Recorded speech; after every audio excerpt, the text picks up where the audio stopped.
Essendon won 5 of their last 7 games last year to play finals, and for a team JJ many believe would probably finish in the bottom half dozen, they proved plenty wrong. Off-field change driving a rugged on-field brand that got the results and saw the emergence of a new generation of baby bombers. And their footy boss is Josh Mahoney. He's here for Otis Eyewear.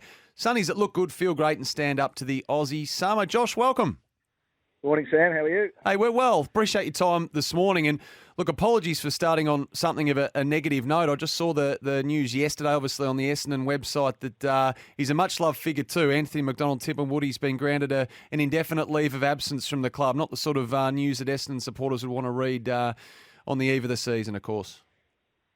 No, that's right. And we think that players go through challenges at different stages through the year, and particularly the last few years has presented players with different challenges, and there's different strategies and mechanisms, but sometimes the best thing to do is take a break from the club, and we think that's the best option now for Wallo, and we look forward to him coming back and having a significant impact on our season. It's not a new thing for him, unfortunately, is it? I mean, he's had his challenges both physical and away from the club. Is there a possibility that he doesn't play? I mean, do we need to ask that question? Is it a formality that he comes back, Josh? I can ask the question, but right now, we're really confident that just this period of time away, he's just sorted a few things out personally, and we know that he's really keen to get back to playing. He's really keen to get back to the club. He loves coming to the club. He loves playing for the Bombers. So, at this stage, we don't see any need to be thinking that way. Hey, Josh, I don't know whether you guys internally thought you overachieved, or the back half of the season you overachieved, or won more games than you thought. But if you sort of had that view, where do you sit in terms of what it may look like this year? We hear teams make claims all the time, but do you guys behind closed doors sit there and think about, well, perhaps we're ahead of where we even thought we'd be heading into 2022? Yeah, good day, Josh. I think probably first of all last year we just had to have a good handle of where our list was at. We'd made a lot of changes. We'd a lot of guys that had injury interrupted periods. We had young players coming in. We had some significant players leave at the end of last year. So really last year was about where is our list at? How can we maximise individual players? How can we get some development from guys? So that was our real focus, getting individual development. Obviously, Ben Rutten's first year as senior coach. Can we start to bed down a game style, which we're going to continually build on every year? So it was really going into the year was about individual improvement. It was really about bedding down a game style. And then, in the end, the wins and losses will take care of themselves. So, we got into the finals, which is a good effort. But, really every team right now is trying to make finals. That's their aim every year, and that's no doubt our aim again this year.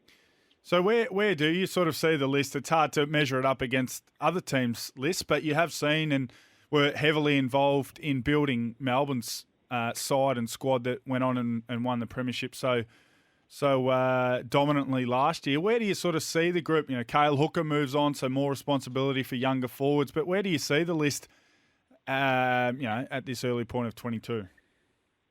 Yeah, I think our strength is in our midfield. Our midfield group is well established. They've played a lot of footy together now, and we look forward to having Dylan Shield back in there playing a full season, Andy McGrath a full season. We saw Jake Stringer going there last year. We think we're adding a lot of number of players who can run through that position, which is very important. We see that with the best teams. They have 8 or 9 guys run through that. We think our defence really took shape last year. A lot of guys went to defence after playing different positions. Jaden Laverde went back. James Stewart down there as well. We think adding Jake Kelly sort of strengthens up that defence a lot.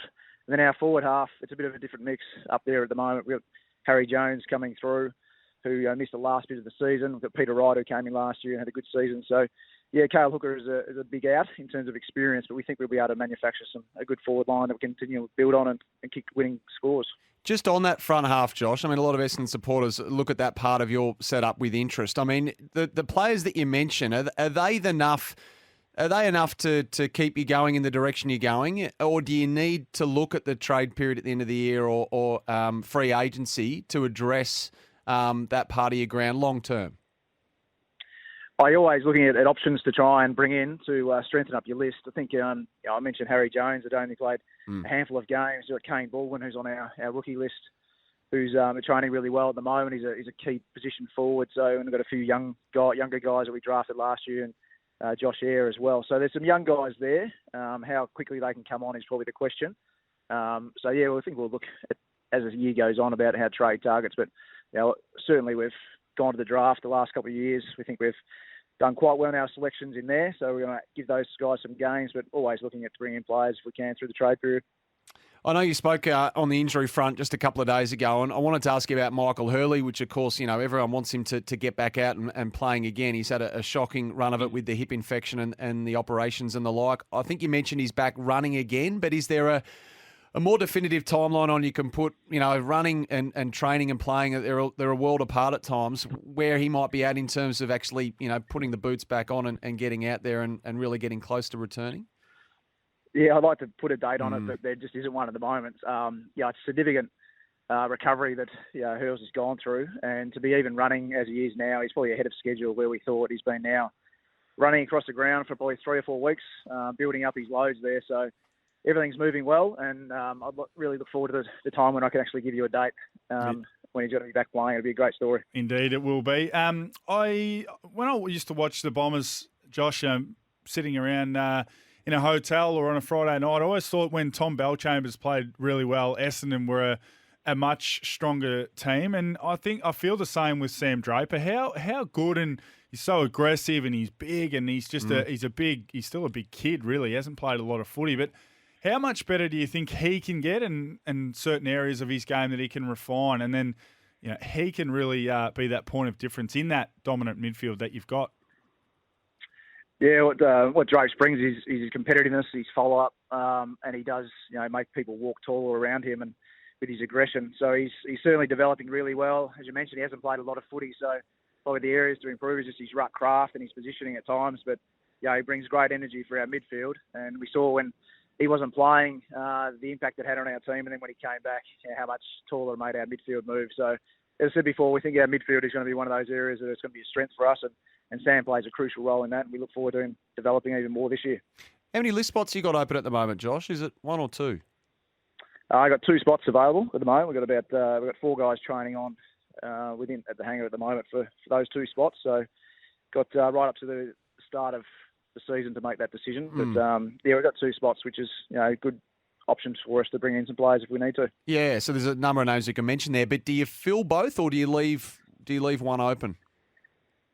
At the moment, we'd probably at this stage definitely taking 1. It's whether we take a second is still, we'll make our mind up about that. It's obviously still got the mid-season opportunity to bring a player in, and then as we mentioned earlier, Michael Hurley's recovery's probably been ahead of schedule. So there's a few things playing out at the moment, but we look forward to making an announcement at some point about adding another player to our list, which will be great. I'm interested in your views on how do you balance, you've seen what it's taken to build Melbourne to get to where they were, and obviously you weren't there when they ultimately won fingerprints all over premiership. We're getting a lot of texts suggesting a lot of texts. Josh was the orchestrator of that premiership. And then, Ben Rutten was at Richmond when they sort of kick-started their campaign and, took over their defence, and, they've been lauded for how well they defend as a group. So how do you go balancing what you've got and your personnel and how you want to play versus perhaps what you and Ben have seen elsewhere and what you've seen's worked? What's the balance there? I think the balance is everyone brings something different. Everyone brings their experiences, what they've seen work. You bring your thoughts, you have an environment where everyone feels comfortable talking, and you put it all in a mixing pot and you come up with what's the best way to build Essendon Football Club. And there's key ingredients to every successful club, and some of the key things is staying disciplined to a plan, everyone being on the same page, and then that takes a lot of people to build a premiership. So we've started off on that journey. We think we've made some good progress, as mentioned last year, and we just got to stick to that and stay disciplined on what we're trying to build. Speaking to Essendon footy boss Josh Mahoney, just on that, Josh, now I know when you move, and you're well and truly in red and black at the moment, but you were at Melbourne for a long, long time. So when they win the premiership and all those players and staff that you work so closely with for that long period of time, can you take us through your emotions when they finally won the premiership, the D's?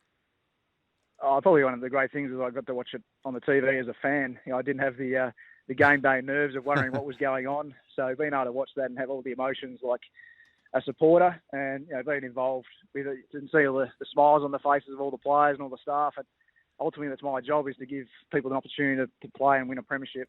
And it was great to see them experience that. Some people have been at the club for a long period of time, and they've been set up for a long period of time. As I said, they stayed disciplined and stuck to a plan. So it was great to be involved in it, and certainly got a lot of good messages from players and staff off the back of it, which was really appreciated. Yeah, that's great, isn't it? And coming back to the here and now with obviously your club Essendon, what have the AFL told you about COVID protocols and what the season might look like? How many players you might need at a minimum? And there's talk of a top-up pool of players and the like. We're obviously seeing the AFLW competition go through it all at the moment.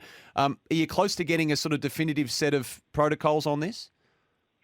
I think those COVID conversations will start from this week onwards. Obviously watching AFLW with interest on how it's been managed, other sports, how they've managed it. But I think those conversations will start up this week and lead up obviously to the season. But AFLW are doing a great job in managing it. You're seeing how they're losing players every week, but the attitude just get on and play, I think has been the attitude of all AFL clubs so far. So I'm sure whatever plans are put in place, everyone will get on with it and we'll have another successful season. Always great to have you on, Josh. Really appreciate your time as always. Best of luck for. We've got a practice match against the Dogs coming up later this month, and obviously the community series in the season thereafter. Wish you all the best. Thanks, Sam. Thanks, Josh. Josh Mahoney there, Essendon head of football, joining us for Otis Eyewear. Summer looks better through glass.